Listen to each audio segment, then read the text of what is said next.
अग्रे सखी शब्द विषये शेषोक्य सखी इति यत् सूत्रम् आरब्धमासीत् तत्र असखी इति पर्युदासः ततः सखी शब्दं वर्जम् इकारान्तोकारान्त शब्दानां घिसंज्ञा विधीयते।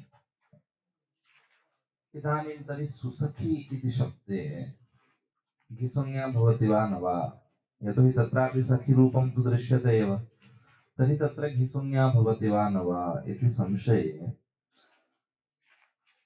शोभनः सखा सुसखा इत्यादीनि रूपाणि संसाध्य अग्रे यदा टा प्रत्ययः आगच्छति अर्थात् तृतीयैकवचने यदा टा तदानीं घिसंज्ञायाः प्रसक्तिः अस्ति वा न वा इति संशयः। यदि घिसंज्ञा स्यात् तर्हि आङ्गो नास्त्याम् इत्यनेन टा स्थाने नादेशः स्यात्। यदि घिसंज्ञा नास्ति चेत् नादेशो न भवति इति स्थितिः। तदानीं दीक्षितैः समुदायस्य सखीरूपत्वं नास्ति, सुसखी इति समुदायस्य सखीरूपत्वं नास्ति इति कृत्वा घिसंज्ञा भवति, असखीति निषेधो न भवति। एवञ्च घिसंज्ञायां सत्याम् आङ्गोनास्त्र्याम् इति नादेशे सुसखिना इति रूपं भवति इति मूले दीक्षितेन उक्तम्। तत्र मनोरमाकारः किं वदति इति किञ्चित् पश्यामः। समुदायस्य इति तदेव लिङ्गमाश्रित्य मूले यत् उक्तं किं समुदायस्य सखीरूपत्व अभावात् असखी इति निषेध अप्रवृत्तेः घिसंज्ञा इति। एवञ्च सुसखी इति समुदायस्य घीरूपत्वं नास्ति इति कृत्वा असखी इति निषेधो न भवति। एवञ्च सुसखी शब्दस्य घिसंज्ञायां नादेशे कृते सुसखिना इति रूपं जायते समुदायस्य इति। न च पर्युदासेऽपि पर्युदास्यमान समर्पके सखी शब्दे तदन्तग्राहकत्वं शङ्क्यम्। तत्र असखी इति यः पर्युदासः, असखी इत्यत्र यः सखी शब्दो विद्यते तत्र तदन्तग्रहणं कुर्मः वा इति, तर्हि सखी शब्दान्तम् इति अर्थः आयाति। एवं सखी शब्दान्त भिन्नस्य भवति घिसंज्ञा इति कथने इदानीं सखी शब्दान्त एव खलु सुसखी शब्दः, तर्हि अत्रापि निषेधः प्रवर्तेत खलु इति तथा शङ्का न कर्तव्या। पर्युदस्यमाने सखी शब्दे तदन्त ग्रहणम् इति शङ्का न कर्तव्या। किमर्थम् इति चेत् वदति विशेष्य असन्निधानात्। तत्र विशेष्यं पदं किमपि नास्ति। यदि विशेष्य पदं नास्ति चेत् तदन्तग्रहणं भवितुं विशेषणत्वे खलु तदन्तग्रहणेन विधिस्तदन्तस्य इति। अत्र विशेष्य पदं किमपि नास्ति इति कृत्वा अग्रे पुनः किञ्चित् वदेत् शब्दस्वरूपम् आश्रित्य तदन्तग्रहणं कर्तुं शक्यते खलु इति वदेत्। एतावता अस्मिन् प्रकल्पे अस्मिन् कल्पे तु वदति यत् सखी विशेष्य पदस्य असन्निधानात् तत्र तदन्तग्रहणं न भवति। समर्पके पर्युदस्यमान समर्पके सखी शब्दे तदन्तग्राहकं मया न पठनीयं, भवद्भिः एव पठनीयं खलु। मूलम् आदौ पठतु एव। समुदायस्येति समुदायस्य इति न च पर्युदासेऽपि पर्युदस्यमान समर्पके सखी शब्दे तदन्तग्राहकत्वं शङ्क्यम्। विशेष्य असन्निधानात्। विशेष्य असन्निधानात् तत्र विशेष्यं पदं किमपि नास्ति इति कृत्वा तदन्तग्रहणं भवितुं नार्हति। अतः सखी शब्दान्त भिन्नमिति एवम् अर्थः कल्पयितुं न शक्यते इति उच्यते। यत्त्विह ग्रहणवतेत्याद्युत्पन्य हरदत्तेन यञ्च शत्यात् सूत्रे कैयटेन तन्न तस्य प्रत्ययविधिविषयत्वात्। ननु ग्रहणवता प्रातिपदिकेन तदन्तग्रहणं नास्ति इति परिभाषया अत्र निषेधः भवितुमर्हति खलु। विशेष्य असन्निधानात् इति कथनापेक्षया अस्माकं सविधे परिभाषैव अस्ति खलु ग्रहणवता प्रातिपदिकेन तदन्तग्रहणं नास्ति। एवं तत्र सखी शब्दग्रहणम् अस्ति खलु। एवं च ग्रहणवता प्रातिपदिकेन तदन्तग्रहणं नास्ति इति वक्तुं शक्यते खलु तया परिभाषया। अतः विशेष्य असन्निधानादिति समाधानं किमर्थं तया परिभाषया एव समाधानं भवतु इति हरदत्तेन उक्तं, क्वचित् कैयटेनापि उक्तं। तन्न युज्यते। किमर्थम् इत्युक्ते ग्रहणवता परिभाषा प्रत्ययविधानविषये भवति। ग्रहणवता परिभाषा कुत्र अंगीक्रियते? यत्र प्रत्ययविधानम् अस्ति तत्र तदन्तग्रहणं नास्ति इति सा परिभाषा वदति। अत्र प्रत्ययविधानम् अस्ति वा? प्रकृतिम् उद्देश्य खलु संज्ञाविधानम् अत्र अस्ति इति कृत्वा अत्र तया परिभाषया व्यवस्थापयितुं न शक्यते। तस्मात् अत्र विशेष्य असन्निधानादेव तदन्तग्रहणं नास्ति इति वक्तव्यम्। अवगतम्? यत्र सूत्रे किमपि पदमुद्दिश्य किमपि कार्यमुच्यते तत्र तदन्तग्रहणम् इत्युक्ते प्रत्ययः विधीयते तत्र तस्मादेव शब्दात् प्रत्ययः भवति, तदन्तशब्दात् प्रत्ययः न भवति इति अर्थः तया परिभाषया ज्ञाप्यते। परन्तु सा परिभाषा कुत्र? यत्र प्रत्ययविधानम् अस्ति। यत्र प्रत्ययस्य विधानं तत्र यस्मात् विधीयते तस्मादेव शब्दात् प्रत्ययो भवति, तदन्तशब्दात् प्रत्ययो न भवति। अत्र प्रत्ययविधानं नास्ति खलु। अतः तया परिभाषया तदन्तग्रहणस्य निषेधं कर्तुं न शक्यते। एवं च विशेष्यस्य असन्निधानादत्र तदन्तग्रहणं न इति वक्तव्यम्। यत्तु यः ग्रहणवता इत्याद्युपन्यस्तं हरदत्तेन यच्च ख्यात्यात् सूत्रे कैयटेन ग्रहणवता प्रातिपदिक इति परिभाषा उपन्यस्ता एतैः हरदत्तमहोदयैः कैयटेन च तन्न तादृशं समाधानम् अत्र अङ्गीकर्तुं न शक्यते। तस्य प्रत्ययविधिविषयत्वात्। तस्याः परिभाषायाः विषये प्रत्ययविधानमस्ति, अत्र प्रत्ययविधानं नास्ति इति कृत्वा तेन तया परिभाषया तदन्तग्रहणस्य निषेधं कर्तुं न शक्यते। अवगतम्? स्पष्टम्? अग्रे शब्ददर्शनम्। विशेष्या सन्निधानात् इति शब्दस्वरूपं विशेष्यं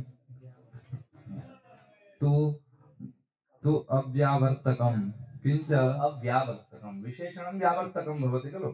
विशेषणं सर्वदा इतरव्यावर्तकत्वं विशेषणत्वं। किंच सत्यपि विशेष्ये सखिशब्दभिन्नान्तस्येत्येव स्यान् न तु सख्यन्तभिन्नस्येति नैयायिकार्थे भावापन्नस्यान्यत्रान्वययोगादिति भावः। अन्यत्र अयोगादिति भावः। किं समाधानं दत्तं? तदन्तग्रहणं न भवति इत्यत्र किं समाधानं दत्तं? विशेष्यस्य सन्निधानं नास्ति, अतः विशेषणाभावे तदन्तग्रहणं न भवति इति उक्तं। ननु शब्दस्वरूपम् आश्रित्य बहुत्र विशेषणं कृत्वा तदन्तग्रहणं कुर्वन्ति खलु सूत्रेषु। शब्दस्वरूपं विशेष्यमादाय तदन्तग्रहणं कुर्वन्ति खलु इति चेत् शब्दस्वरूपं विशेष्यं तु अव्यावर्तकम्। अत्र शब्दस्वरूपं विशेष्यम् आश्रयामश्चेत् अत्र किमपि व्यावर्तकत्वं तस्य नास्ति। अर्थात् विशेषणं किं करोति? सर्वदा व्यावर्तयति। इतरव्यावर्तकत्वं विशेषणत्वम्। इदानीं सुन्दरं पुष्पम् इति उच्यते। सुन्दरं पुष्पम् इत्युक्ते सुन्दरं यद् विशेषणं तत् असुन्दरात् व्यावर्तयति। विशेषणं सर्वदा व्यावर्तकं भवति। अत्र शब्दस्वरूपं विशेषणम् इति वक्तुं न शक्यते, किमपि व्यावर्तकत्वम् अत्र नास्ति। अतः शब्दस्वरूपं विशेष्यमादाय तदन्तग्रहणं कर्तुं न शक्यते। कस्य व्यावर्तकम्? तदेव इदानीं वदति, तदेव अग्रे वदति एव। किंच सत्यपि विशेष्ये, अस्तु तर्हि विशेष्य भवतु, शब्दस्वरूपं विशेष्यमादाय भवतु। किंच सत्यपि विशेष्ये सखिशब्दभिन्नान्तस्य वैत्येव स्यात्। तर्हि कथम् अर्थः स्यात्? यदि शब्दस्वरूपस्य विशेष्यत्वम् अङ्गीक्रियेत तथापि अर्थः कथं स्यात्? समुदायात् खलु तदन्तग्रहणं स्यात्। तर्हि अर्थः कथं? केवलं सखिशब्दात् तदन्तग्रहणं तदानीं न स्यात्। यतोहि असखि इति समस्तमस्ति तत्र, नया समस्तमस्ति तत्र। यदि अत्र शब्दस्वरूपम् आश्रित्य तदन्तग्रहणं कर्तुं वाञ्छन्ति तदानीं तदन्तग्रहणेन अर्थः कथं सम्पद्येत? सखिशब्दान्तभिन्नत्वं शब्दस्वरूपस्य विशेषणं खलु। न सखिभिन्नान्तत्वं न, असखी इति अस्ति खलु। सखिशब्दभिन्नान्तत्वं, हाँ, असखी इति समुदायात्, न केवलं सखिशब्दात् खलु। तर्हि सखिशब्दभिन्न इति इत्यस्मात् खलु अन्तर्ग्रहणं कर्तव्यं, न तु केवलं सखिशब्दः। केवलं तत्र सखिशब्दः नास्ति। कथमस्ति सखिशब्दः? असखी नया समस्तमस्ति। तर्हि असखी नाम सखिशब्दभिन्नः खलु। तर्हि तदन्तग्रहणेन अर्थः कथं सम्पद्येत? सखिशब्दभिन्नान्तम् इति अर्थः आयाति। एवं च सुसखी इति शब्दः सखिशब्दभिन्नान्तमेव खलु। सखिशब्दभिन्नान्तं खलु। तेन तदेव वदति, किञ्च सत्यविशेष्ये सखिशब्दभिन्नान्तस्य इत्येव स्यात्, न तु शक्यन्तभिन्नस्य। एवम् अर्थस्तु न स्यात्। यतो हि तदेव वदति, नया एकार्थिभावापन्नस्य नय समासः तत्र अस्ति। एवं च नया एकार्थिभावः जातः, सखी नाम सखिभिन्नः इति अर्थः जातः। अन्यत्र नयः अन्यत्र योगः सम्बन्धः तु भवितुं नार्हति। एवं च समुदायात् इदानीं तदन्तग्रहणं कर्तव्यं। तदानीम् अर्थः कथं सम्पद्येत? सखिशब्दभिन्नान्तं खलु। सखिशब्दभिन्नान्तम्। एवं च एतत् सखिशब्दभिन्नान्तमेव अस्ति खलु। विलास नास्ति वा? तस्मात् तु सखिशब्दभिन्न सखिशब्दसदृशः इति ग्राह्यं। हाँ भवतु। तस्मात् सखिशब्दान्तभिन्नं तेन तु सखिशब्दस्य एव निषेधः। हाँ अस्तु, अत्र सखिशब्दः नास्ति खलु, सुसखिशब्दः अस्ति खलु। अतः घिसंज्ञा भवितुमर्हति खलु। तदेव वक्तुम् इष्यते, तदेव वक्तुम् इष्यते तेन। सखिशब्दान्तं नास्ति खलु, अस्ति वा? एवम्। एवं च निषेधः सुसखी इत्यत्र। एवं तदन्तग्रहणेऽपि यदि एकं तु तदन्तग्रहणं नास्ति। यदि कथञ्चित् शब्दस्वरूपं विशेष्यमादाय तदन्तग्रहणं काम्यते, तदानीमपि अर्थस्तु एवं निष्पद्यते। तेन निषेधस्य प्रवृत्ति सुसखी शब्द इत्यत्र न स्यात्। एवं च तत्र नादेशादयः भवेयुः, अर्थात् हि-संज्ञा प्रयुक्तकार्याणि तत्र भवेयुः। अवगतम्?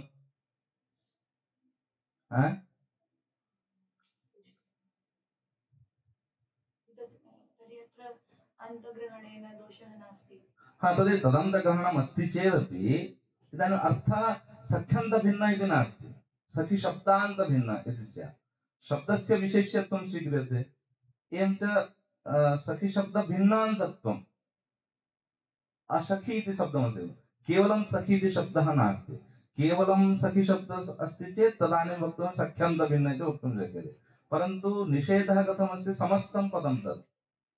तर्हि तदन्तं चेत् कथं भवति? समुदायात् खलु तदन्तं स्यात्।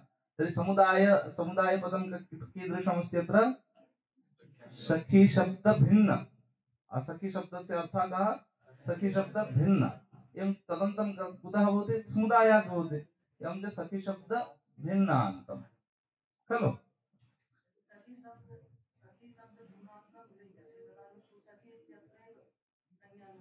कुत्र? हाँ, कथं न स्यात्? सख्यन्तं नास्ति खलु तत्। न हाँ, सख्यन्तम् अस्ति, परन्तु सखिशब्दभिन्नान्तत्वं नास्ति खलु। सख्यन्तं तु अस्ति, परन्तु सखिशब्दभिन्नान्तत्वम् अस्ति वा? अर्थः सखिशब्द सख्यान्तभिन्नत्वम् इति अर्थः नास्ति। कथमस्ति? सखिशब्दभिन्नान्तत्वं। सखिशब्दाभिन्न भिन्नान्त समुदायस्य अन्तत्वं ग्रहीतव्यं। सख्यन्तभिन्नत्वम् अस्ति, सख्यान्तम् अस्ति, परन्तु सखिशब्दाभिन्नत्वं नास्ति इति कृत्वा निषेधः न प्रवर्तते। इति कृत्वा एकं तु समाधानं विशेष्यस्य असन्निधानात् अत्र तदन्तग्रहणं नास्ति। यदि कथंचित् शब्दस्वरूप विशेष्यमादाय तदन्तग्रहणम् इष्यते चेदपि तदन्तग्रहणेन समुदायात् तदन्तग्रहणं भवति, न तु सख्यन्त इति अर्थः न भवति इति उक्त्वा निषेधः न प्रवर्तते। एवं च तत्रापि हि-संज्ञा प्रयुक्तानि कार्याणि भवन्ति एव इति उक्तम्। नया एकार्थीभावापन्नस्य अन्यत्र नो चेत् नया यत् उपस्थापितं तस्य योगः कुत्र स्यात्?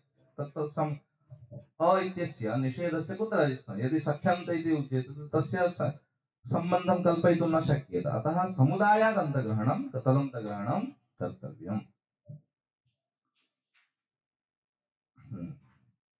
अग्रे गौणत्वेपीति ततः पूर्वं किञ्चित् शब्दरत्नमस्ति इति मन्ये। अस्ति वा? किञ्चिदस्ति।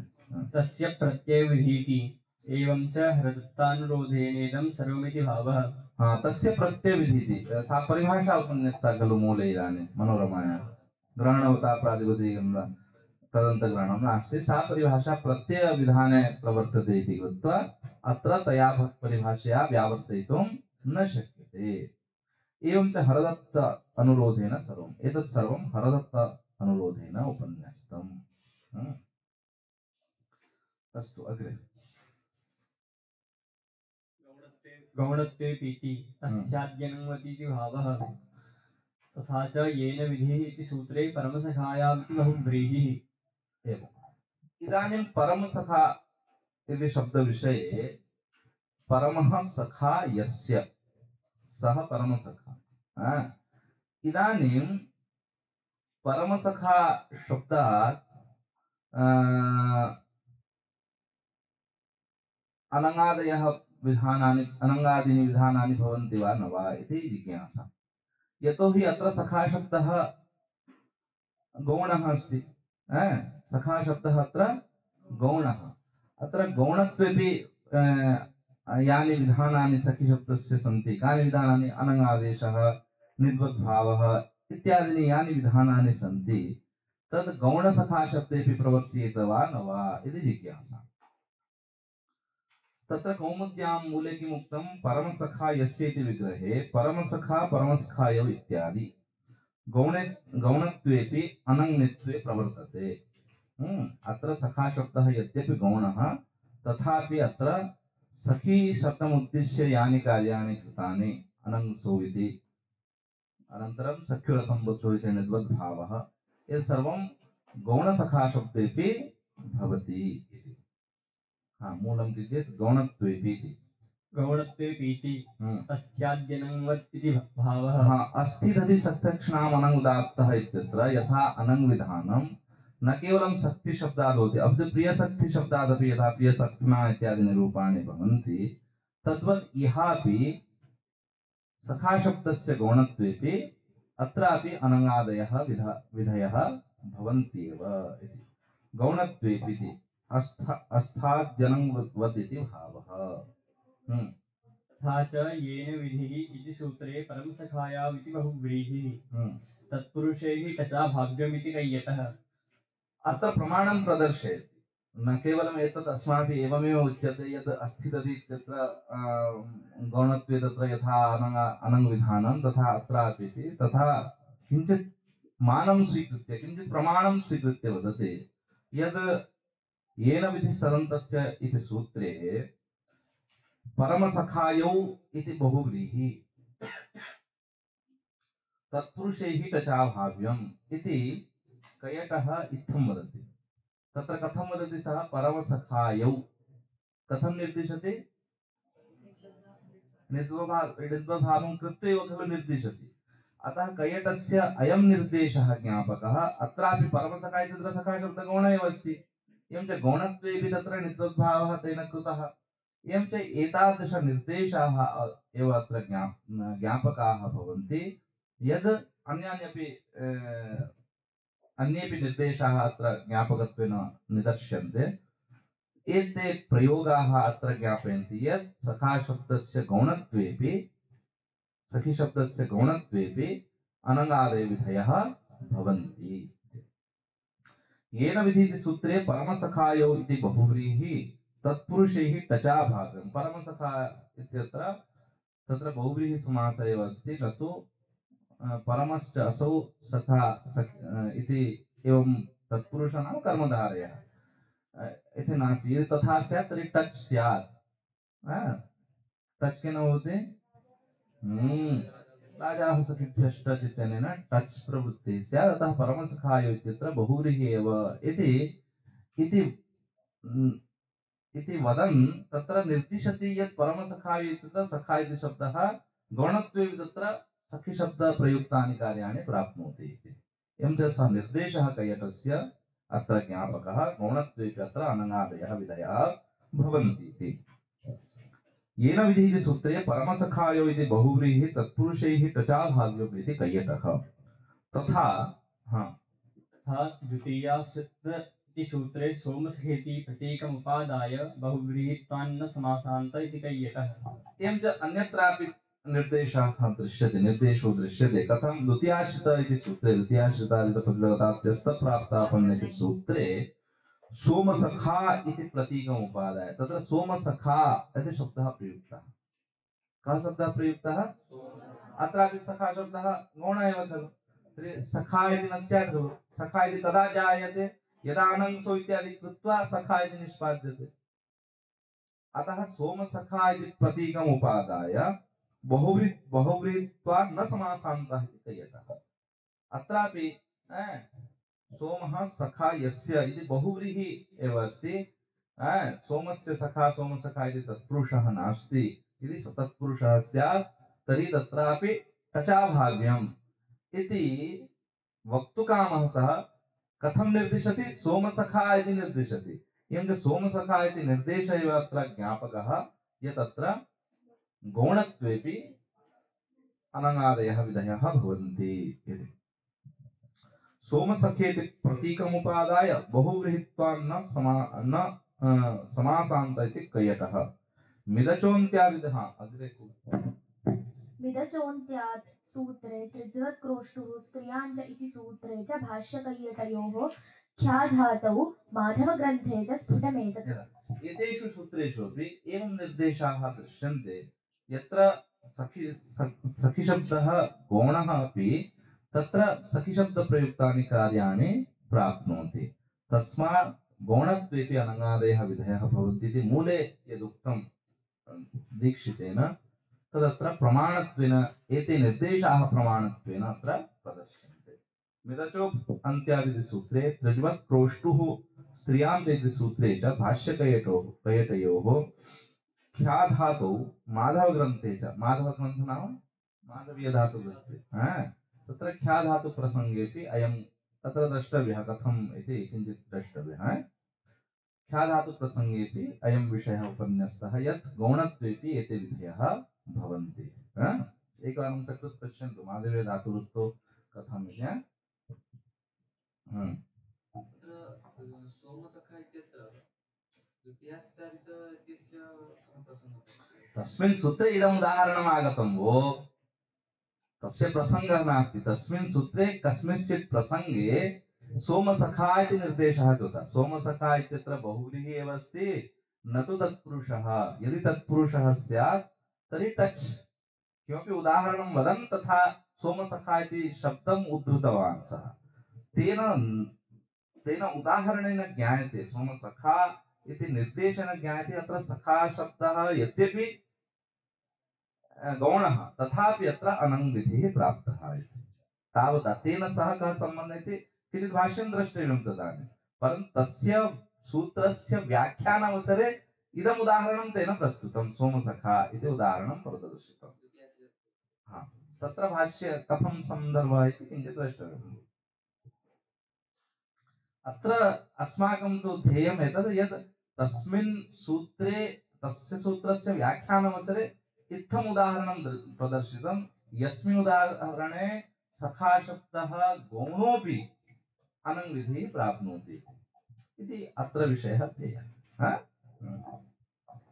अस्तु अग्रे अनुद्युक्षो वरुण इन्द्रसखा आग्नेया हि मरुत्सखा तीव्रं सोमं पिबति गोसखायम् इत्यादि प्रयोगाश्चैवमेव सङ्गच्छन्ति। एवम् अन्यान्यपि उदाहरणानि अन्येपि निर्देशाः तत्र सन्ति यत्र सखिशब्दः गौणोऽपि अनङ्गादिविधिं प्राप्नोति इति। यथा अनुद्युक्षो वरुण इन्द्रसखा अत्रापि बहुव्रीहि एव यदि तत्पुरुषः स्यात् तर्हि इन्द्रसखः इति कदाचित् स्यात्। अतः इन्द्रः सखा यस्य इति एवं विग्रहः किमपि वक्तव्यम्। एवं च अत्रापि पश्यतु इन्द्रसखा इत्यत्र सखा शब्दः गौण सखिशब्दः गौण एव तथापि अत्र अनङ् विधिं प्राप्नोति। तेन एतत् पुनः स्पष्टं यत् गौणत्वेपि अनङ्गादयः विधयः भवन्ति एव। अनुद्युक्षो वरुण इन्द्रसखा आग्नेया हि मरुत्सखा अत्रापि मरुत्सखा सखा यस्य सः एवं बहुव्रीहि वक्तव्यः। नो चेत् तत्पुरुषे सति पुनः टचः प्रसङ्गः। एवं च अत्रापि एवं ध्येयं यत् सखा शब्दः अत्र गौणः अपि अनङ् विधिं प्राप्नोति इति। तीव्रं सोमं पिबति गोसखायम् अत्र पश्यन्तु गोसखायम् इति नित्वद्भावं कृत्वा गोसखायम् इति द्वितीयायां प्रयुङ्क्ते। एवं च अत्रापि पश्यन्तु सर्वत्र एतेषु त्रिषु उदाहरणेषु अपि सखिशब्दः यद्यपि गौणः तथापि अनङ्गादिविधिं प्राप्नोति। तत्र बहुव्रीहि प्रयुक्तस्य पूर्वपदप्रकृतिस्वरस्य दर्शनेन गौणत्वम्। तत्र बहुव्रीहि प्रयुक्तस्य पूर्वपदप्रकृतिस्वरस्य दर्शनेन गौणत्वात्। एतेषु उदाहरणेषु बहुव्रीहि प्रयुक्तः पूर्वपदप्रकृतिस्वरः उद्दिष्टः तत्र। अतः बहुव्रीहि भवति चेत् तदानीं सखिशब्दस्तु सुतरां गौण एव भवति खलु। अतः एतत् स्पष्टम् एतेषु त्रिषु उदाहरणेषु अपि बहुव्रीहिरेव अस्ति। एवं च बहुव्रीहिः अस्ति चेत् सखिशब्दः तत्र कथं भवति गौण एव भवति। गौणेऽपि अनङ्गादयः विधयः तत्र कृताः। अनेन स्पष्टं यत् गौणत्वे अतः परमसखा इत्यादिषु अपि गौणत्वेपि अनङ्गादिविधिः भवति इति मूले यदुक्तं तत् समीचीनमेव। एतेन घीसंज्ञासूत्रे शोभनः सखा यस्य सुसखीरित्युदाहरन्तौ हरदत्तन्यासकारौ तदनुगामिनश्चान्ये उपेक्ष्याः। एवञ्च एतेन इदानीं तर्हि किम् आगतं निष्कर्षतः किम् आगतं सखिशब्दः यत्र गौणः तत्रापि अनङ्गादयः विधयः भवन्ति इति एतावता निष्कर्षतः आगतम्। एतेन घिसंज्ञासूत्रे शोभनः सखा यस्य इति विग्रहे सुसखी इति उदाहरणं प्रदर्शयन्ते हरदत्तादयः ते अत्र उपेक्षाः। किमर्थं नाम सुसखी इत्यत्रापि सखिशब्दस्य गौणत्वेपि अनङ् तु प्राप्नुयादेव। एवं च सुसखा इति स्यात् परन्तु सुसखी इति उदाहरणं तैः प्रदर्शितम्।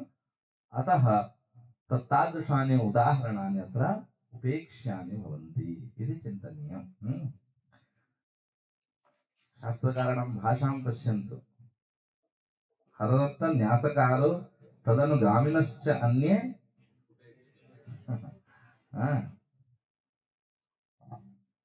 एवं च निष्कर्षतः इदानीं सखिशब्दस्य गौणत्वेपि अनङ्गादयः विधयः भवन्ति। अग्रे तथा द्वितीयेति तत्पुरुषविषये बहुव्रीहिर्न इति उपक्रम्यो भयं खन्वपिष्यते। सोमसखा गवां सखा इति भाष्यम् अन्ते षष्ठ्याक्रोशे। इदानीं तत्र द्वितीया तत्र मूले मनोरमायाम् उक्तं किमुक्तं तृतीयाश्रित इति सूत्रे सोमसखा इति उदाहरणं तत्र किञ्चित् विषयं स्पष्टं करोति शब्दरत्नकारः। तथा द्वितीयेति तत्पुरुषविषये बहुव्रीहिर्न इति उपक्रम्य अर्थात् यत्र तत्पुरुषः तत्र बहुव्रीहिः न भवति इति उपक्रम्य उभयं खलु अपि इष्यते। आदौ किम् उक्तवान् तत्पुरुषविषये बहुव्रीहिः न भवति इति उपक्रम्य तत्र उभयमपि इष्यते इति उक्त्वा उदाहरणं द्वयं दत्तवान्। सोमसखा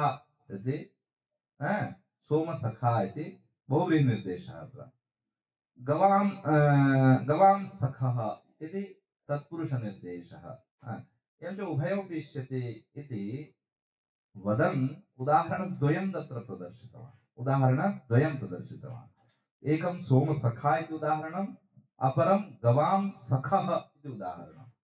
सोमसखा इत्यत्र बहुव्रीहि अस्ति इति कृत्वा सखी शब्दस्य तत्र गौणत्वेपि तत्र अनङ्विधानं तेन कृतम्।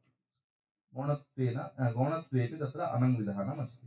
इयं च सोमसखा इति शब्दः अस्ति। अतः अयं निर्देशोऽपि ज्ञापयति यत् गौणत्वेपि अनङादयः विधयः भवन्ति। अपरम् उदाहरणं किं दत्तं? गवां सखः। गवां सखः इत्यत्र तत्पुरुषसमासः।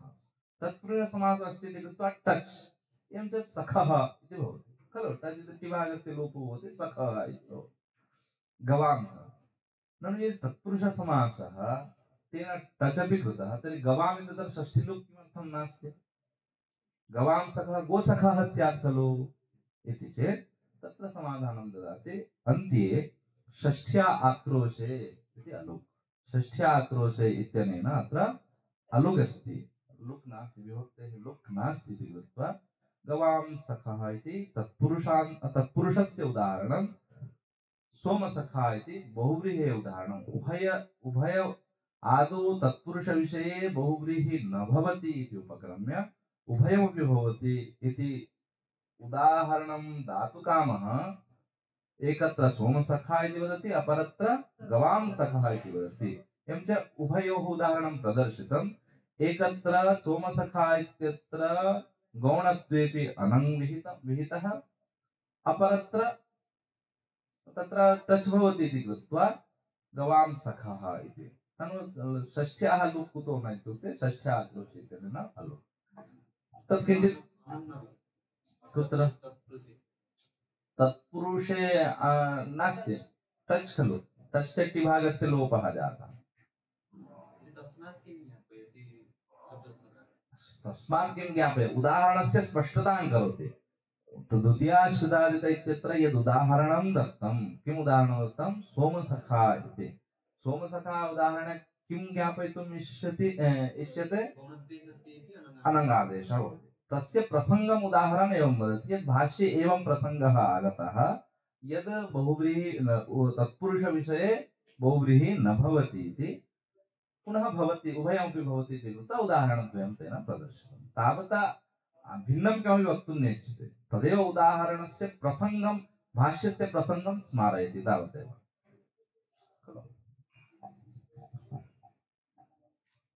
अन्ते षष्ठ्या आक्रोशे अग्रे पतिः समास एव एवकार इष्टतो अवधारणार्थः, अन्यथा हि समासे पतिरेवेति संभाव्येत। धात्वादेः इत्यादि ज्ञापकानुसरणे च प्रतिपत्ति गौरवं स्यात्। इदानीं पतिः समास एव इति सूत्रम्। इदं सूत्रं नियमार्थं भवति इति वदन्ति। कथं नियमः इति चेत् पतिशब्दस्य यदि घिसंज्ञा तर्हि समासे एव भवति। तेन भूपते इत्यादयः शब्दाः निष्पद्यन्ते। अनेन किम् आयाति? केवलपतिशब्दस्य घिसंज्ञा न भवति। एवकारः अस्ति, एवकारेण नियमः क्रियते। पतिशब्दस्य यदि घिसंज्ञा तर्हि समासे एव। इदानीम् एवकारः अस्ति। एवकारस्य कश्चन नियमः अस्ति। कः नियमः जानन्ति? यतो एवकारः अन्यत्र नियमः। यतः एवकारः ततो अन्यत्र नियमः। एवकारः कुतः अस्ति? अत्र समास एव, समासपरमस्ति। ततः अन्यत्र नियमः इत्युक्ते कुत्र केन तस्य नियमः स्यात्? पतिशब्दस्य। एवं च समासे यदि घिसंज्ञा तर्हि पतिशब्दस्यैव स्यात् इति। एवम् एवकारस्य अन्वयः केन सह स्यात्? पतिना सह स्यात् खलु। यतः एवकार ततो अन्यत्र नियमः। यतः एवकारः ततो अन्यत्र नियमः। कुतः एवकारः? समासतः। समास इति पदात् परम् एव ततो अन्यत्र नियमः नाम पतिशब्दस्य नियमं कुर्यात्। एवं च अर्थः कथं सम्पद्येत? समासे यदि घिसंज्ञा तर्हि पतेः एव भवति।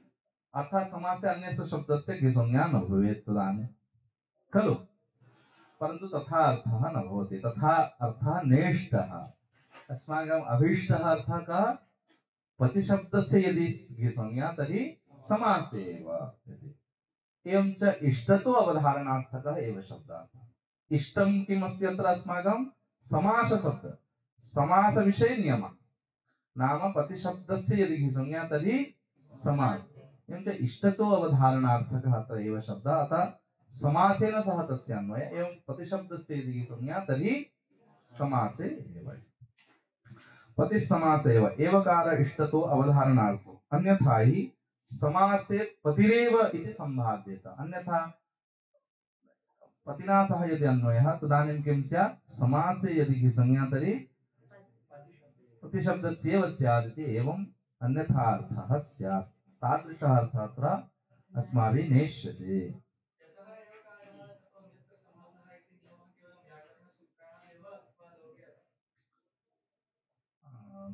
लोके किं किमपि तादृशम् उदाहरणं भवान् वदतु, पश्यामः तथा भवति वा न वा इति। व्याकरणे तु एवं नियमः उच्यते प्रायशः।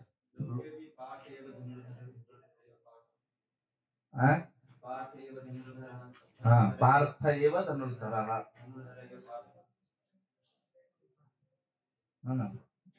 पार्थ एव धनुर्धरः। जीवेषु तर्हि एवकारः कुतः नियम? एवकारः कं नियमयति? मनुष्यमेव नियमयति। क्वचित् विवक्षानुसारम् अन्यतोपि नियमः लोकेपि कदाचित् भवेत्, प्रसंगानुसारं द्रष्टव्यम्। किमिति?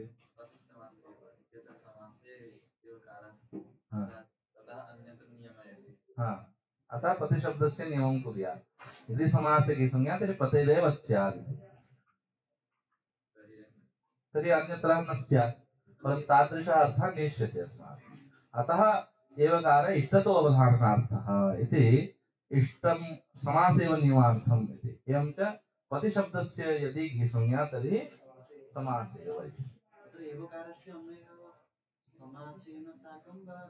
समासेन साकं सामान्यतः न स्यात्, शब्देन सह स्यात्। इदानीं समासेन सह।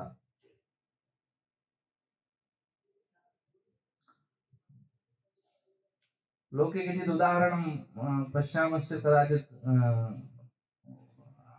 शक्यते, कदाचित् प्रसङ्गवशात् अन्यतो अवधारणार्थः इत्युक्ते अयं नियमः तत्रापि लोकेपि कदाचित् प्रवर्तेत। उदाहरणं मनसि आगच्छति चेत् पश्यामः। भवेत् एव, यतोहि नियमाः ये शास्त्रेषु उक्ताः तत्र मूलं क्वचित् लोके अस्ति। क्वचित् लोके मानं तु भवेदेव।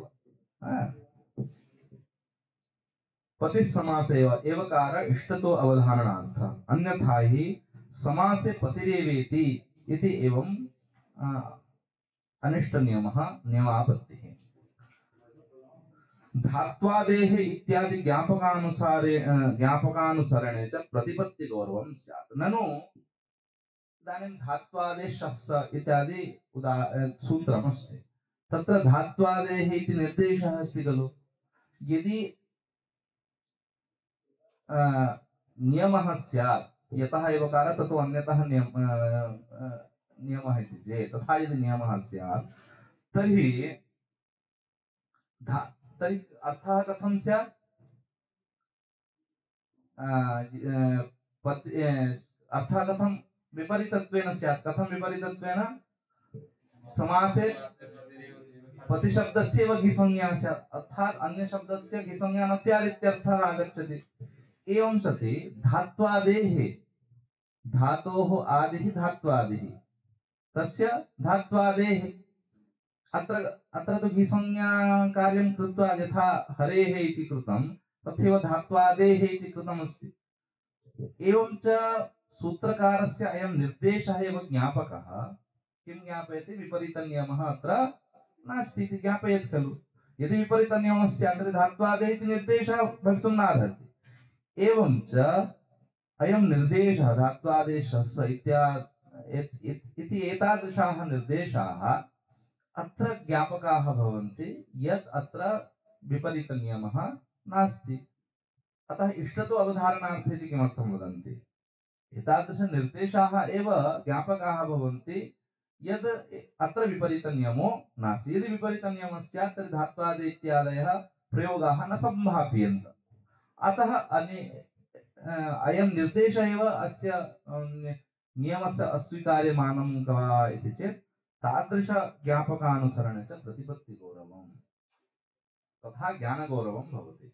एवं निर्देशं दृष्ट्वा अत्र अयं विपरीतनियमः नास्ति इति कल्पनापेक्षया अत्र एव शब्दः यतः अस्ति तेन सह एव अन्वयः इति कथनेन न कापि हानिः। अतः ज्ञापकपुरस्सरं किमपि प्रमाणयामश्चेत् तत्र अवश्यं ज्ञानगौरवं तु भवत्येव।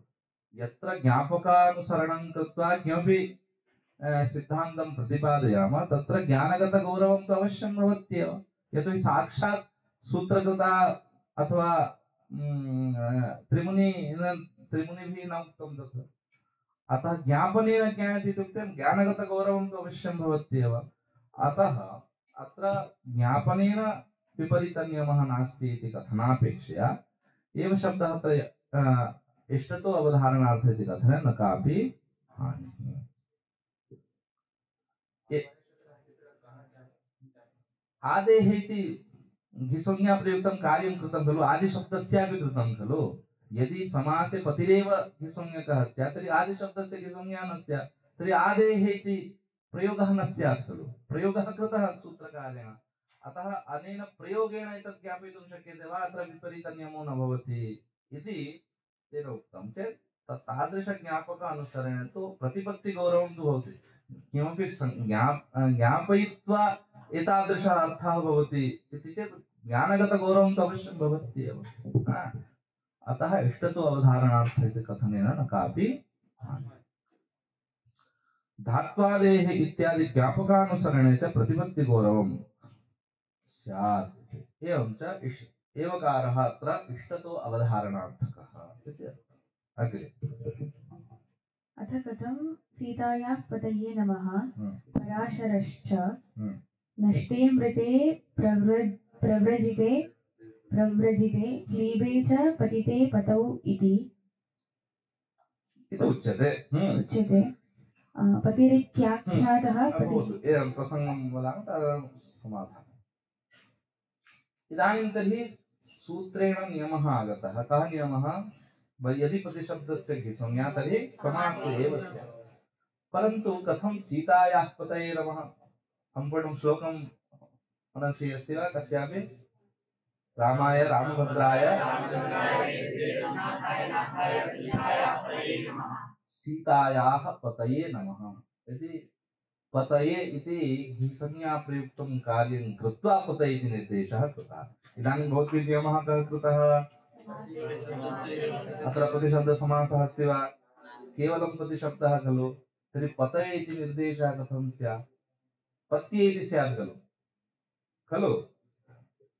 भूपतये गणपतये इत्यादिकं भवति, परन्तु यदा केवलं प्रतिशब्दः प्रयुज्यते तदानीं तु घिसंज्ञा प्रयुक्तं कार्यं न स्यात् खलु। एवं च कथं पतये इति निर्देशः तत्र कृतः। किञ्च पराशरस्मृतोऽपि अयं श्लोकः कुत्र अस्ति? बुधकौशिकविरचित इति किमपि उच्यते खलु। रामरक्षास्तोत्रे बुधकौशिके खलु रामरक्षास्तोत्रे अस्ति। एवं च पराशरस्मृतौ अपि नष्टे मृते प्रव्रजिते क्लीबे च पतिते पतौ इति अच्छघे इति सूत्रं घिसंज्ञा प्रयुक्तं कार्यं कृतं केवलं प्रतिशब्दे। नियमः कृतः समासे एव भवति। इदानीं पतौ इति घिसंज्ञा प्रयोग अन्येन सूत्रेण न भवति। औत् इति सामान्यसूत्रेण भवति वा? सखिशब्दस्य यथा कृतं। परन्तु नियमः कृतः खलु। नियमेन औत् सूत्रं बाध्यते। तदानीं नियमः कृतः खलु सामान्यसूत्रेण।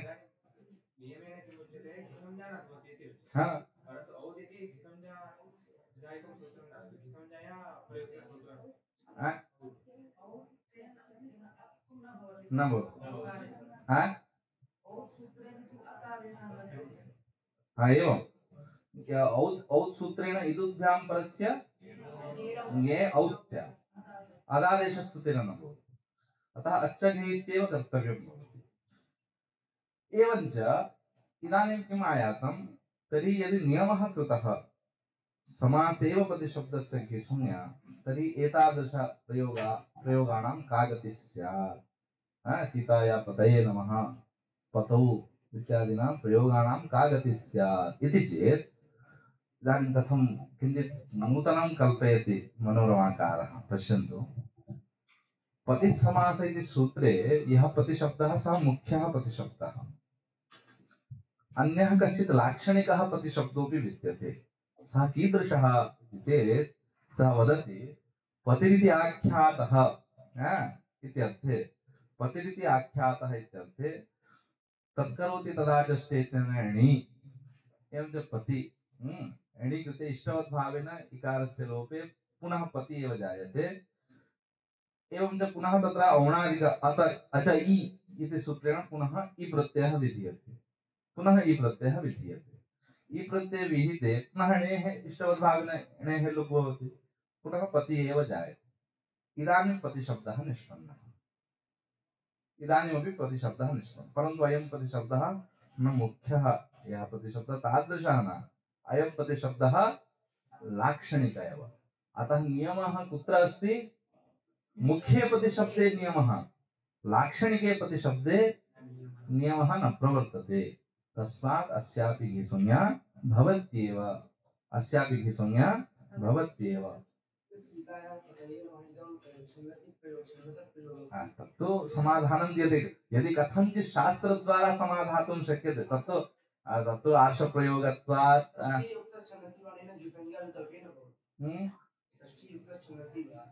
अरे छन्दसि खलु इदं न छन्दः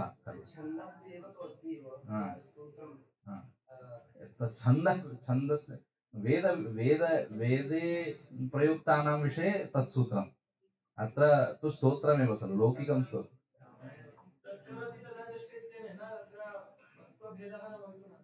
किमिति अर्थभेदः वा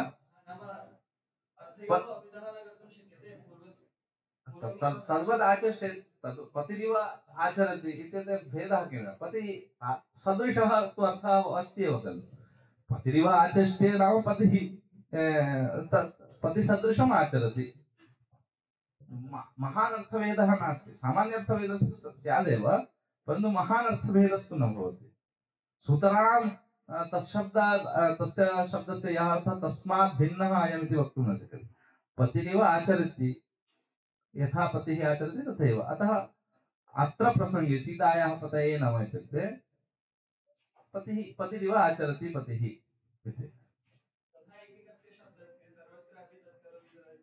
इति एतत् एकं समाधानं तेन अन्विष्टं यतोहि स्थितस्य गतिश्चिन्तनीया खलु वस्तुतः एतादृशप्रयोगाः अस्माभिः क्रियन्ते चेत् कथञ्चित् समाधातुं न शक्यते अतः ऋषिप्रयोगत्वात् साधु आर्षप्रयोगत्वात् साधु इति कथनापेक्षया यदि कथञ्चित् शास्त्रसङ्गतिः अस्ति चेत् अन्यैः शेखरादिषु अयं प्रसङ्गः नाङ्गीकृतः एवं न भवितुं नार्हति मनोरमाकारेण कश्चन उपायः प्रदर्शितः यद् एवं प्रतिशब्दः अत्र निष्पद्यते लाक्षणिकः प्रतिशब्दः निष्पद्यते तस्मात् अपि तस्य तु घिसंज्ञा भवति एवं च घिप्रयुक्तं कार्यं भवति इति कश्चन उपायमात्रं किञ्चन उपायमात्रं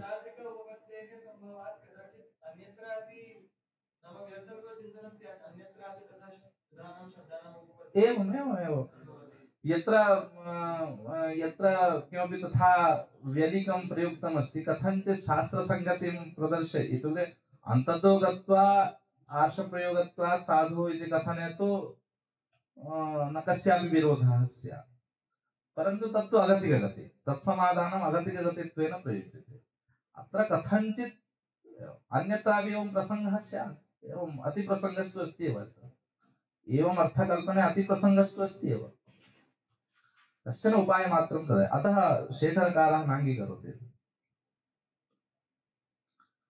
किञ्चन उपायमात्रं प्रदर्शितं तेन अत्र प्रतिशब्दः लाक्षणिकः न मुख्यः प्रतिशब्दः इति कृत्वा अत्र घी संज्ञा प्रयुक्तं कार्यं भवति एवं च पतये पतौ इत्यादीनि रूपाणि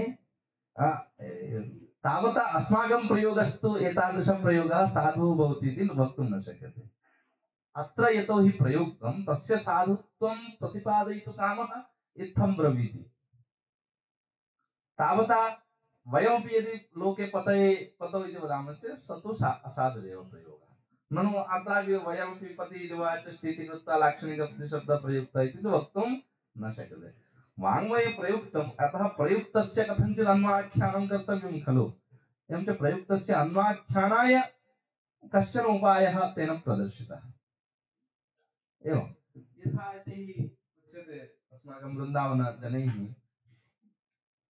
अस्य विषये सर्वत्र 90% जनाः तथैव वदन्ति सीतायाः पतये नमः इत्यत्र आर्षप्रयोगत्वात् साधुः इति तथा प्रसिद्धिः लोके अस्ति तथापि मनोरमाकारेण कथञ्चित् शास्त्रं यदि सङ्गमयितुं शक्यते इति कृत्वा किञ्चन उपायमात्रं प्रदर्शितम् अपाणिनीयधातूनामपि प्रयोगः दृश्यते एवं तथा अयम् अपाणिनीयप्रयोगः इति वक्तुं शक्यते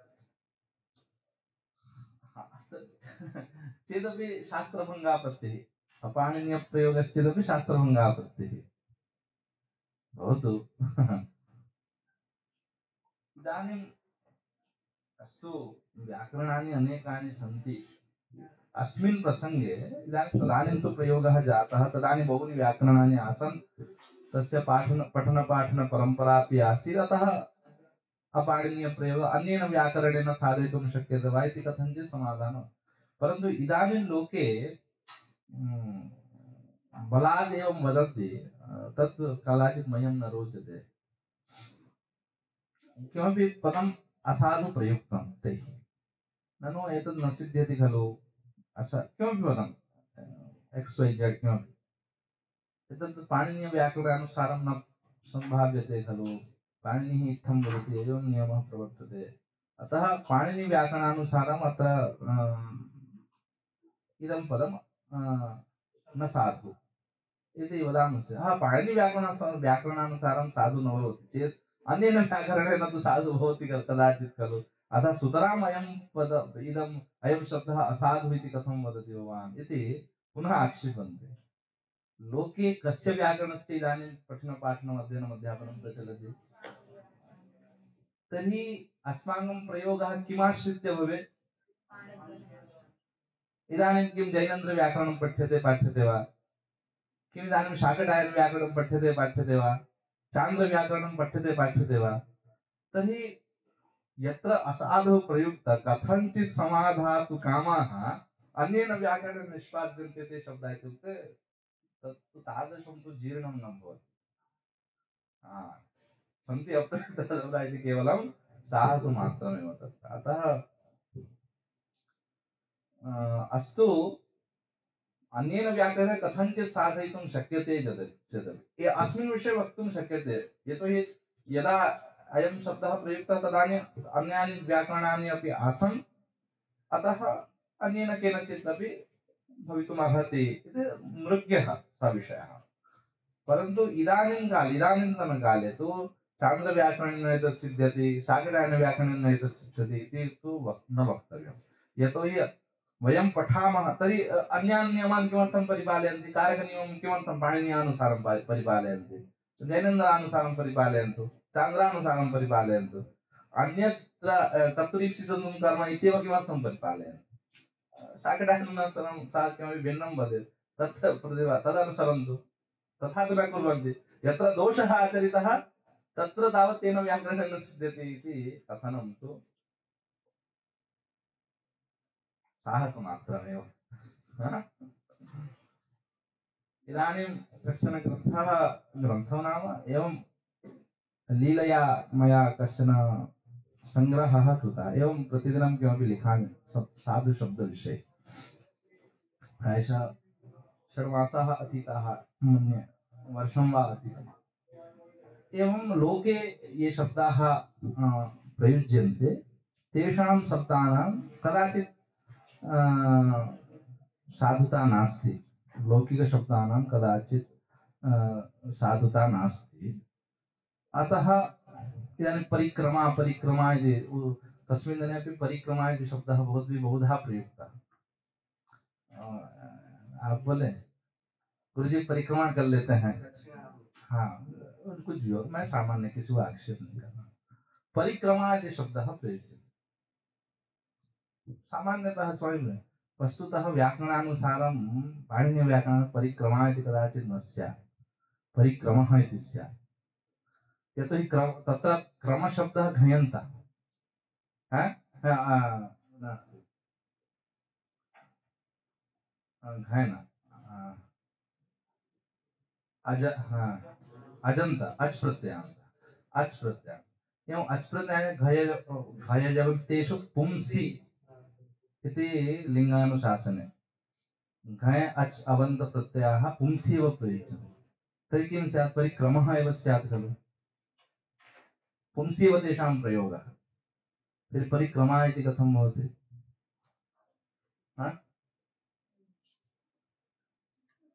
लिंगानुशासनं खलु, तत्तु पालनीयं खलु, अस्माभिः पठ्यते च।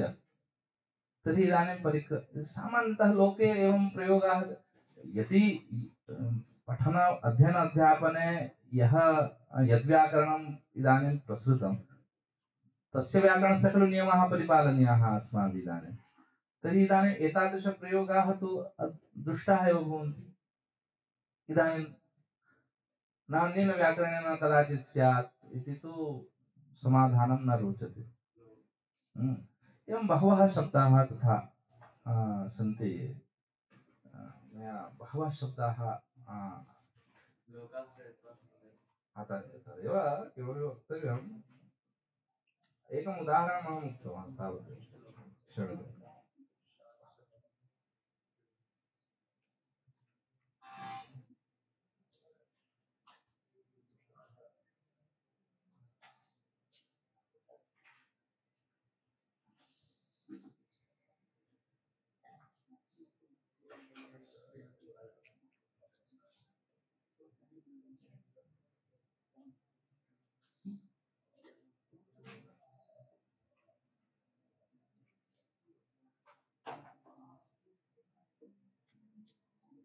इदानीम् अहं कर्तव्यपथि गच्छामि इति एवं बहवः प्रयुञ्जते। अहं कर्तव्यपथि गच्छामि, पथि शब्दः, पथिन् शब्दः, तस्य सप्तम्यां किं भवति?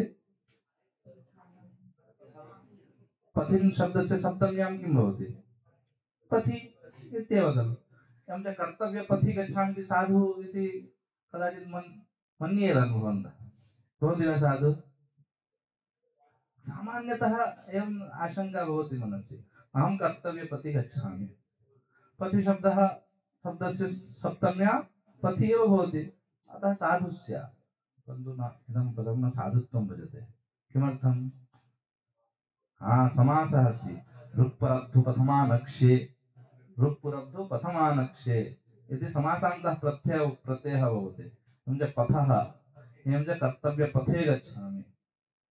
परन्तु सामान्यतया पथिशब्दस्य सप्तम्यन्तम् आश्रित्य वयं कर्तव्यपथि गच्छामि इति वदामः।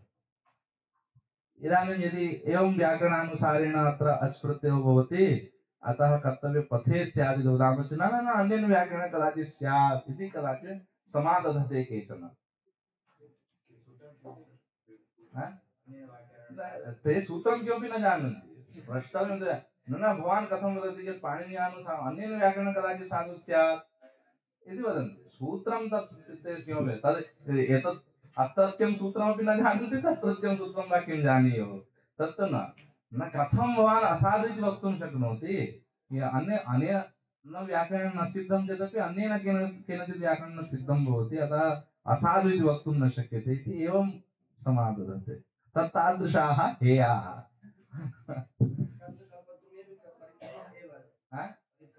खलु कल्पद्रुमेपि परिक्रमः इत्येव तथैव स्यात्।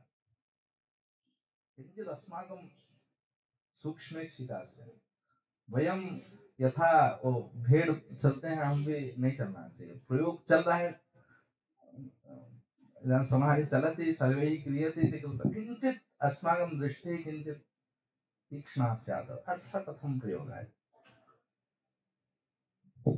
अतः एवम् अहं मनोरञ्जनतया लिखन् कदाचित् 30 अधिकशब्दाः लिखिताः, प्रतिदिनं लिखामि स्म। प्रायशः 6 मासाः व्यतीताः। एवं प्रातः उत्थाय मोबाइल मध्ये एव भवान् दृष्टवान् स्यात्, साधुशब्दं प्रयुञ्ज्महे इति शीर्षकमाश्रित्य अहं कुत्रचित् प्लाट्फार्म् वाट्सप् ग्रूप् इत्यादिषु अपि अहं प्रेषयामि स्म। रकारः रेफः, रकारः प्रयोगो वा रेफः इति प्रयोगो वा, उभयप्रयोगो अपि साधु। तत् कथमिति तत्र मया लिखितमस्ति। किमिति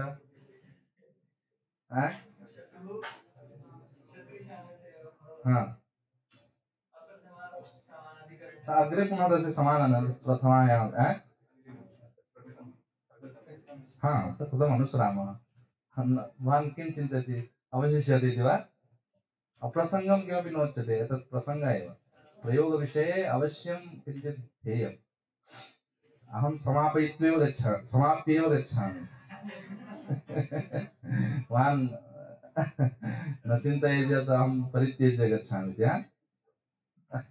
10 चेदपि अद्य तु समाप्य, अद्य अन्तिमम्, अतः समाप्य एव गच्छामि।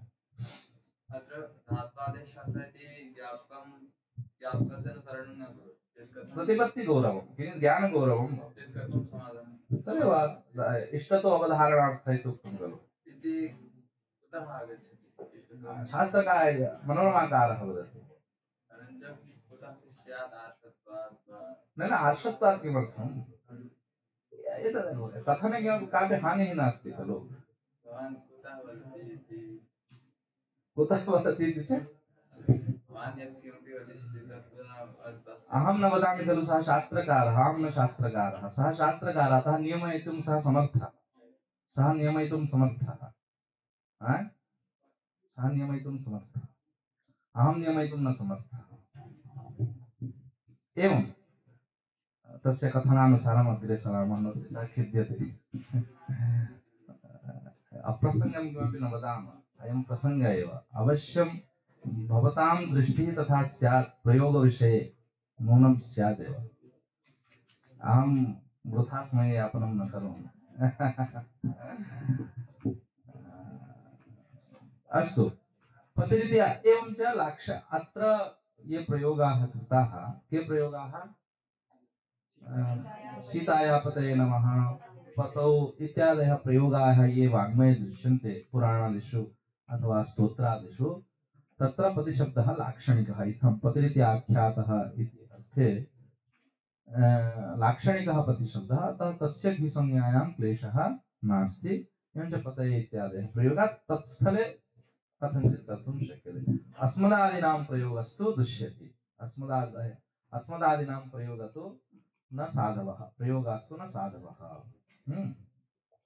अयं पतिशब्दः पतिस्समास एव इत्यत्र न गृह्यते लाक्षणिकत्वात्। एवं च अयं लाक्षणिकः पतिशब्दः पतिस्समास एव इति नियमावधौ नायाति इति कृत्वा अस्य घिसंज्ञा भवति।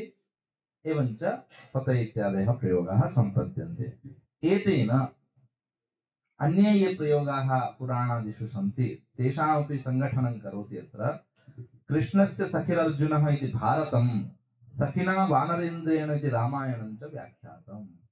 अत्रापि पश्यन्तु, सखिना, सखी, सखिः इति प्रयोगः कृतः। वस्तुतः सखी इति न वक्तव्यं खलु, सखा इति वक्तव्यं खलु, सखिना अपि न वक्तव्यं खलु, असखी इति निषेधात् तत्र सख्या इति वक्तव्यं खलु। परन्तु भारते, महाभारते तावत् कृष्णस्य सखिरर्जुनः, सखिः इति प्रयोगः कृतः। एवं च रामायणे च सखिना इति प्रयोगः कृतः।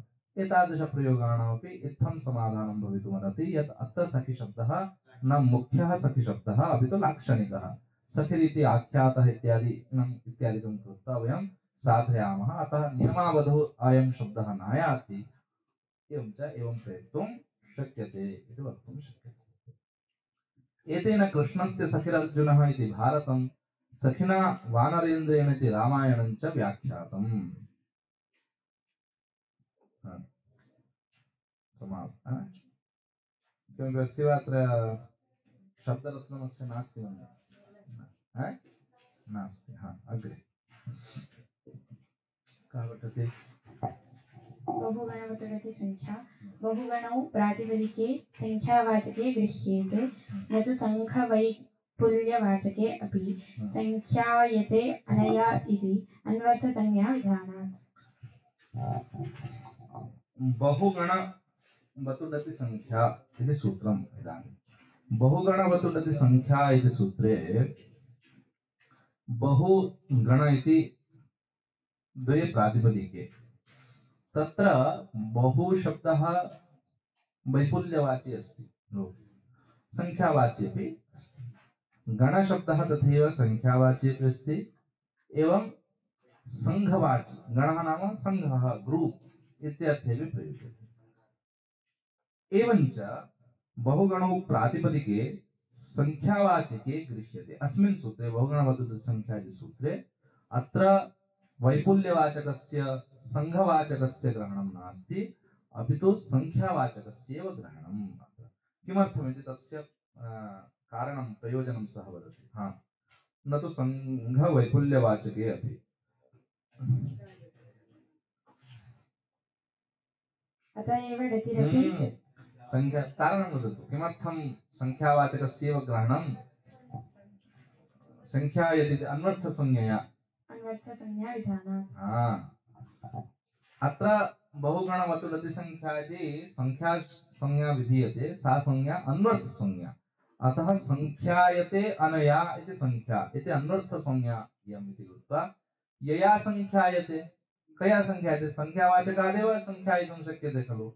अतः अन्वर्थसंज्ञेयम् इति कृत्वा यया संख्ययितुं शक्यते तादृशस्य ग्रहणम् अत्र अस्ति। अतः अत्र बहुगण इति शब्दौ संख्यावाचकौ, न तु वैपुल्यसंघवाचकौ, न तु वैपुल्यसंघवाचकौ। अतएव डतिरपि तद्धित एव गृह्यते।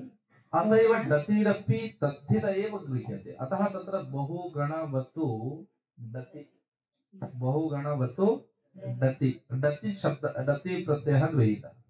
सः डति प्रत्ययोपि तद्धितान्त एव गृहीतः, तद्धित प्रत्ययः गृहीतः। किमर्थम् इत्युक्ते डति तद्धित यः डति प्रत्ययः सः संख्यामपि ददाति। अन्यत् कृत् प्रत्ययेपि पातेर् डति इति डति कश्चन प्रत्ययः अस्ति, सः संख्यां नाभिदधाति।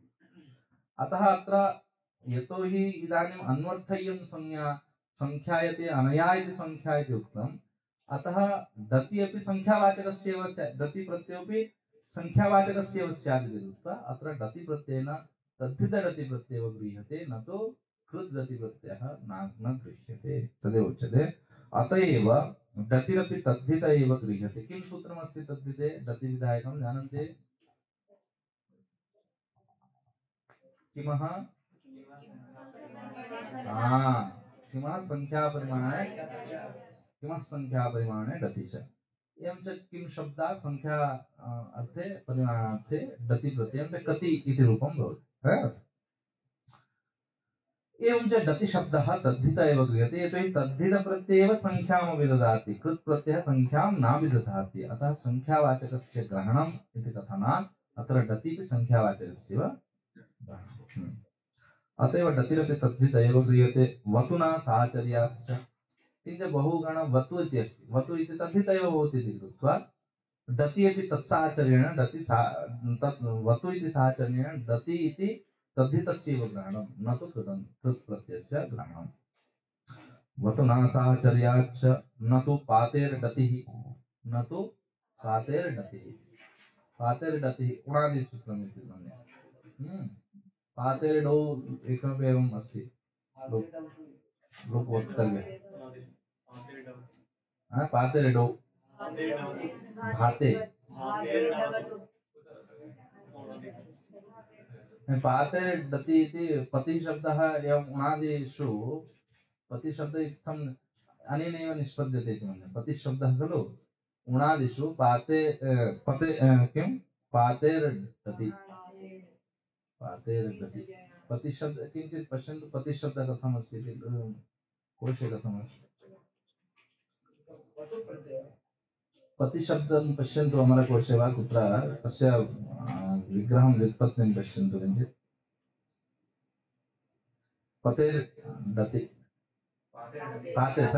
पातेर्डति पतिः खलु तदेव तदेव अनेनैव निष्पद्यते प्रतिशब्दः उणादिसूत्रमिदम् एवं च अत्र डति प्रत्ययः अस्ति प्रतिशब्दनिष्पादनवेलायां पातेर्डति पा रक्षणे इति तस्मात् पाति रक्षति इति पतिः एवं च अत्रापि डति प्रत्ययः अस्ति उणादिप्रत्ययः परन्तु अस्य ग्रहणम् अस्मिन् सूत्रे नास्ति कारणद्वयं प्रदर्शितं किम् एकं तु तद्धिते यः डति प्रत्ययः सः संख्यावाचकः भवति संख्याम् अभिदधाति अपरं तस्मिन्नेव सूत्रे वतु इति तद्धितप्रत्ययः अस्ति इति कृत्वा डति अपि तद्धित एव साचर्यात् इति वदति अनेन पातेर्डति इत्यनेन यः विधीयमानः यः डति तस्य ग्रहणम् अस्मिन् सूत्रे नास्ति वतुना साचर्याच्च न तु पातेर्डतिः अग्रे तस्य शिरसि वेदना समाप्यते वा न वा इति समापयामि अवश्यं समापयामि सशब्दरत्नं समापयामि अहं मध्ये त्यक्त्वा न गच्छामि वस्तुतः एकं दिनमपि मम नष्टं रविवासरे मम चतुर्णां दिनानाम् आसीत् एकं सम्पूर्णं दिनं मम नष्टं न वा इत्युक्ते किञ्चिदेव घण्टा होरात्मककालः पाठितः तावदेव प्रथमे दिनेपि मम समयः कुक्षीगतः न्यून एव समयः अस्तु चिन्ता नास्ति तथापि समापयिष्यामि यदि अहं प्रतिजाने अस्तु कः पठति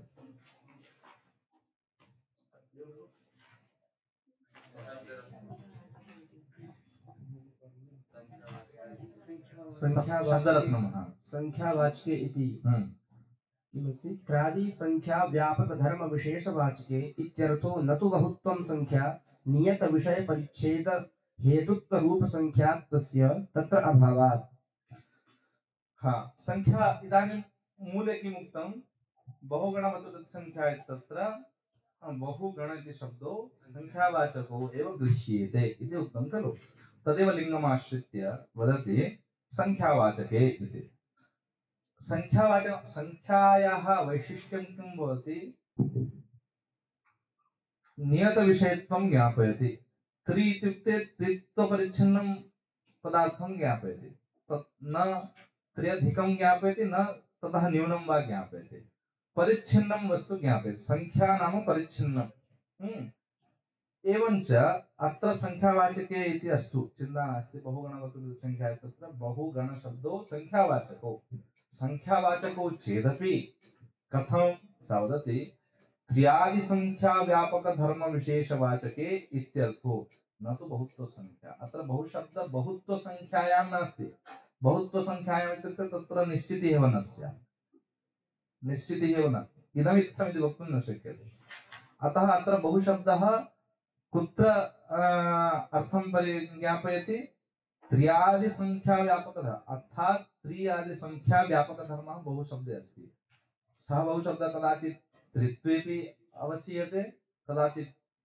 चतुष्टयेपि अवसीयते कदाचित् पञ्चत्वेपि अवसीयते तत्तत् संख्यानुसारं परन्तु केवलं बहुशब्दस्य बहुत्वे एव अवसानं चेत् बहुत्वं तु किमपि न निश्चिनोति बहुत्वं किमपि न निश्चिनोति संख्यावाचकम् इत्युक्ते त्रि इत्युक्ते नाट् टु नाट् फोर् टु निश्चितिः अस्ति अत्रापि बहुत इति वदामश्चेत् निश्चितिः नास्ति अतः अत्र बहुशब्दः तादृशं बहुत्वं न विदधाति त्र्यादि आरभ्य कामपि संख्याम् अभिदधाति निश्चितिम् अभिदधाति प्रसङ्गानुसारं कुत्र चतुष्टयम् अभिदधाति कुत्र पञ्च अभिदधाति किमपि अभिदधाति एवं च संख्यावाचकत्वेन एवं संख्यावाचकत्वेन तस्य ग्रहणं न तु बहुत्वरूपेण अस्य ग्रहणं स्पष्टम्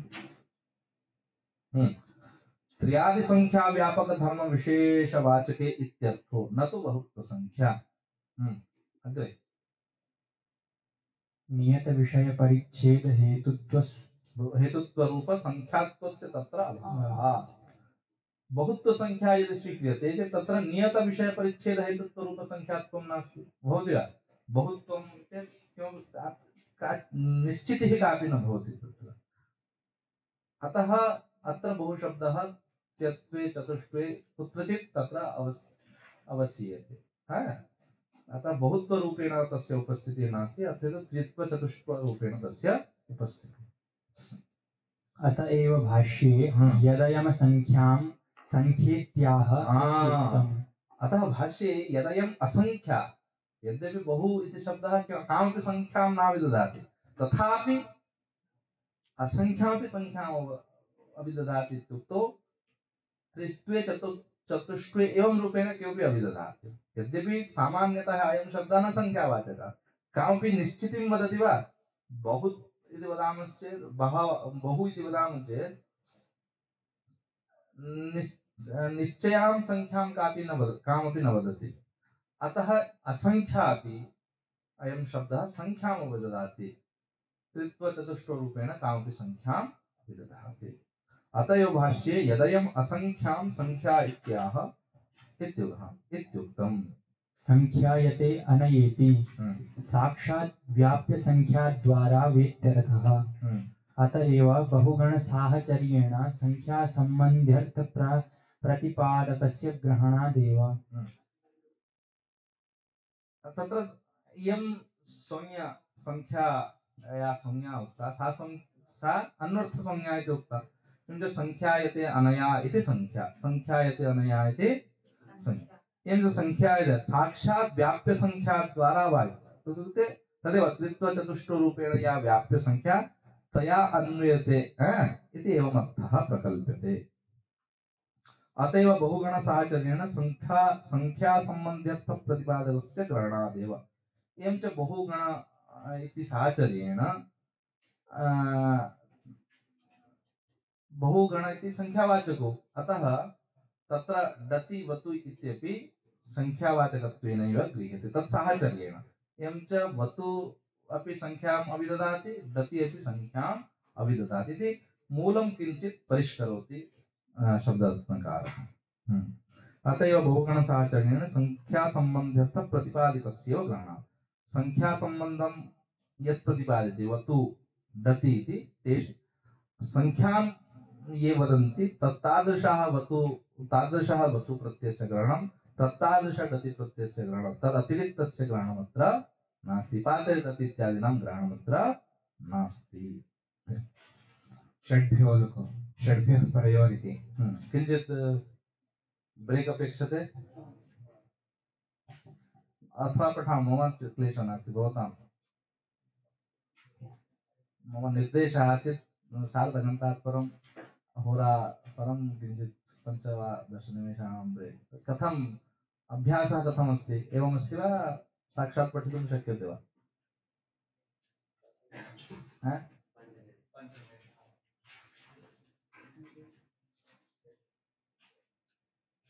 पुनः न समाप्येत।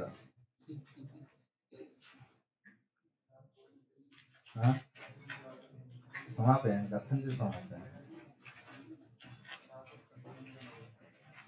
न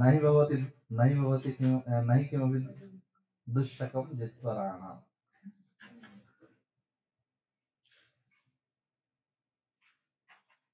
अस्तु।